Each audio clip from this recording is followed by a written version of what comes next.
The book of 2 Corinthians chapter 10.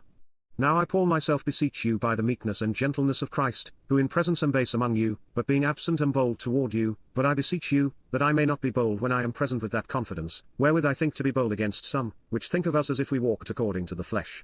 For though we walk in the flesh, we do not war after the flesh, for the weapons of our warfare are not carnal, but mighty through God to the pulling down of strongholds, casting down imaginations, and every high thing that exalteth itself against the knowledge of God, and bringing into captivity every thought to the obedience of Christ, and having in a readiness to revenge all disobedience, when your obedience is fulfilled.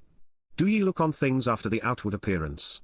If any man trust to himself that he is Christ's, let him of himself think this again, that, as he is Christ's, even so are we Christ's.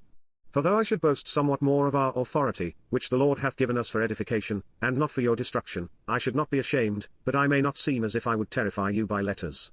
For his letters, say they, are weighty and powerful, but his bodily presence is weak, and his speech contemptible. Let such an one think this, that, such as we are in word by letters when we are absent, such will we be also in deed when we are present. For we dare not make ourselves of the number, or compare ourselves with some that commend themselves, but they measuring themselves by themselves, and comparing themselves among themselves, are not wise. But we will not boast of things without our measure, but according to the measure of the rule which God hath distributed to us, a measure to reach even unto you. For we stretch not ourselves beyond our measure, as though we reached not unto you, for we are come as far as to you also in preaching the gospel of Christ, not boasting of things without our measure, that is, of other men's labours, but having hope, when your faith is increased, that we shall be enlarged by you according to our rule abundantly, to preach the gospel in the regions beyond you, and not to boast in another man's line of things made ready to our hand. But he that glorieth, let him glory in the Lord.